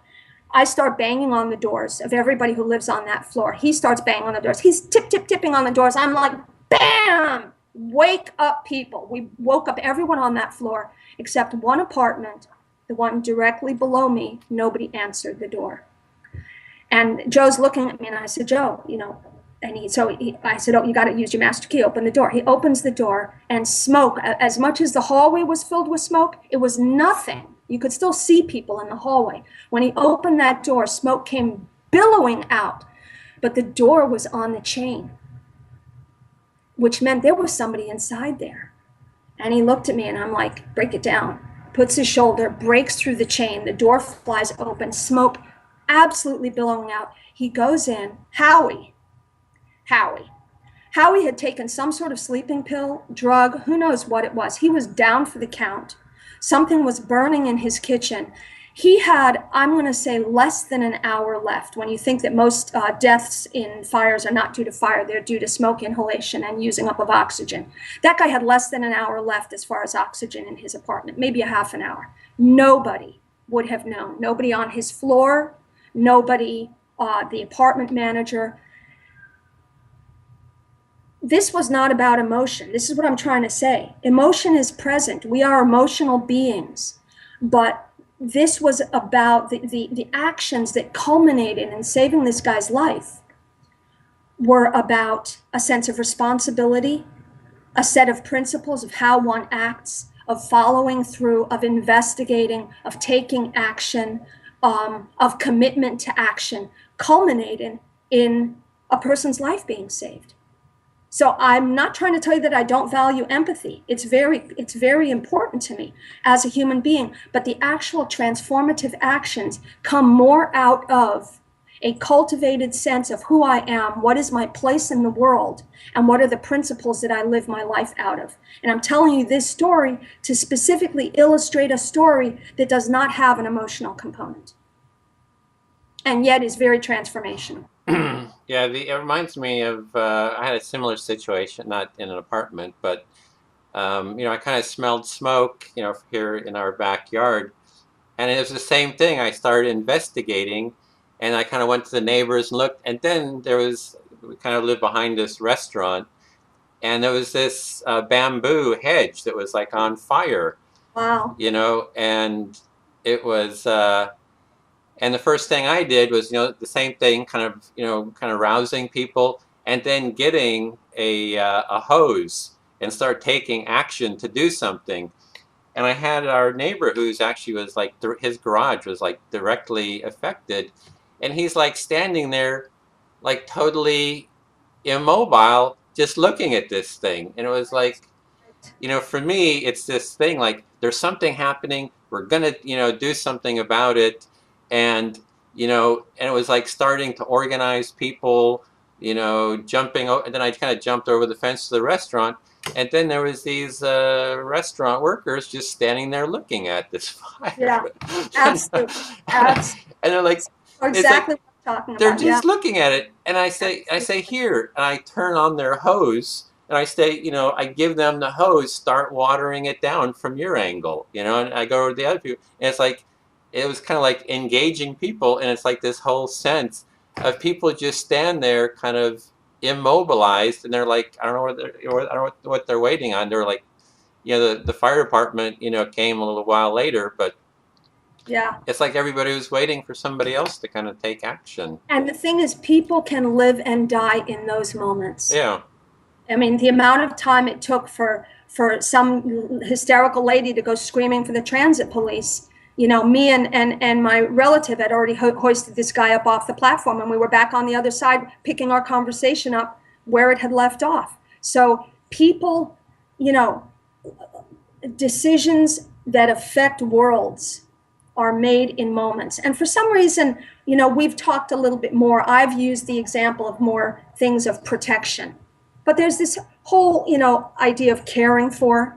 When you see someone who needs care, whether it's something physical or something emotional, helping them lift something or giving them a hug, whatever it might be, that principle called caring for is also important. And the issue of empowerment, which can mean, having a conversation with someone, helping them to clarify something, encouraging them, whatever we've focused a little bit more on issues of protection, which tend to be very quick. Then there are things that are slower. They're maybe more conceptual in the sense of empowering, or more emotional in the sense of, caring for someone, giving them a hug. But hey, caring for someone can mean lifting their groceries. And I've certainly, been in that situation also, helping a blind person, lifting somebody's groceries. So again, some of these things have emotional components, some do not. But they all arise out of a sense of who we are and what is our responsibility within the world and how we should act. Thank you for sharing that story, by the way. Yeah, but for me, see, the responsibility, I mean, we never are not feeling something, it seems to me.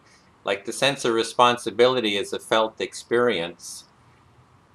So when I am responsible, there's something that feels really good for me about being responsible. Like I have a real sense of response, taking action like that is like very It's very rewarding. rewarding to me. Absolutely. I feel like really good, like, hey, I really did something, Yeah, and I have a, you know, a visceral sense of this was a great experience, you know, absolutely. A and sense I of accomplishment. accomplishment, exactly, accomplishment. Absolutely. And And by the so way, one of the motivating feelings when it comes to action, I mentioned indignation, I mentioned anger, I mentioned guilt, which to me encompasses a feeling of obligation. One hugely strong motivator is positive emotion. So there's this famous experiment where people left a dime in a payphone. So somebody would use a payphone and find a dime in the coin slot. Back in the days, I guess, when they had payphones and dimes for phones. And then if they would walk out of the phone booth and somebody, an actor, would drop a bunch of papers, people who had found a dime in the payphone, 87.5% of them helped the person with the papers. A person who had not found a dime in the payphone, 4% of them helped the person with the papers. It was this unbelievable difference. So if somebody had experienced some positive emotion, it was hugely positive as a motivator. Why am I saying this? Because going back to the concept of selfishness, of human beings being inherently selfish, I do believe that altruism is inherently selfish. And there's not, absolutely, again, to me, there's nothing wrong with that. How is it selfish? It's that when you see yourself as a responsible being, or however you want to phrase it, a moral being, an obligated being, an ethical being, a being of principle, whatever your self-identity is, when you act in a way that is congruent or congruent with or an expression of that self-identity, it is hugely rewarding and therefore motivating. So again, going back to that sense of reward only arises because of how we see ourselves.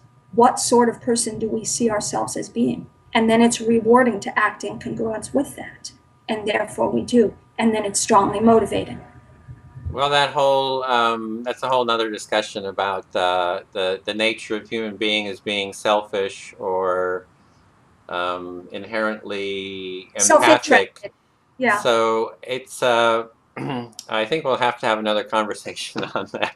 No, So it's fine. But again, we've been at as about 2 hours, so I probably should wind this up. But yeah, absolutely. I uh, just want to say it's just because I hate, to me, it's the horror of the unfinished gestalt. I hate to yeah, leave an unclosed point, but just not to use the word selfish, but self-interested in the sense that as tribes, having a sense of interconnectedness with one another help to ensure our survival. So absolutely, altruism and self-interest, whether it's the self-interest of me as an individual or as a member of a tribe, altruism and self-interest to me are very intertwined. They're not at all contradictory one with the other. yeah. So yes, it's rewarding. Yeah, I I'm sorry, go asked ahead. Franz de Waal about this point in particular because it is kind of a crucial point. There's this whole notion of the empathy gene. Are we selfish or and it's kind of like for me it's more about capacities and like his answer to that was is maybe it evolved out of, you know, self-interest, but once you have it, that capacity, it kind of like transcends is for example Absolutely. people get all excited about a whale suffering, right, that's beached, and he said, like, you know, empathy didn't you know, your self-interest wasn't really involved in that, you know, for it kind of developing. But once you have that capacity, it's just this capacity that you have that it's like it's not really self-interest anymore. It's more like a capacity that we have to kind of connect with other beings, you know, and with No, each other and pointing other out, I'm what pointing out that that can be highly rewarding. the It's connection, rewarding. yeah. No, no, the not no what's rewarding, yes, the connection is rewarding, and that's where I see the self-interest because we get a payoff from it, and again, to me, that's not wrong. But also, if we see ourselves a particular way and we act in congruence with that, that is rewarding. So your example of taking action to stop this fire in the middle of before it would really spread, it was rewarding to you because you saw yourself as a person who was willing and able to get involved, to make a difference, to have an impact, to take care of the situation. That's rewarding. So if I see myself as being an altruistic person, however it came, and then I act in an altruistic way, and I'm buttressing and reinforcing that view of myself as an altruistic person. So you can say that helping the whales is selfless. You can also say there's a real payoff there because it reinforces and rewards my sense of myself. And I don't see the two as in any way contradictory whatsoever. Yeah, it depends. It seems like it's almost like though you can kind of say it from both sides in terms of, oh, this is showing our connection or this is showing our selfishness, that it's kind of just like the perspective you take again Absolutely. On it. So it might not even be selfish or altruistic. It's just like a capacity that we have. Yep, that we exercise for different reasons. So definitely, it's all about, different ways of looking at the same thing. So you and I have slightly different ways of looking at what's essentially the same thing, of wanting to create a culture of interconnectedness, caring for, being responsible for, taking appropriate action on behalf of, and feeling a sense of connection. Emotional connection with. So you and I ultimately, we may express it slightly differently or look at it differently, but I see us both as definitely trying to make a difference in that area. And Edwin, I deeply respect your all that you've done in that capacity. It's very, very impressive. I'm saying that with a smile, teasing a little bit, but I mean that sincerely. That I do find it impressive. So we can't be impressed with ourselves, right?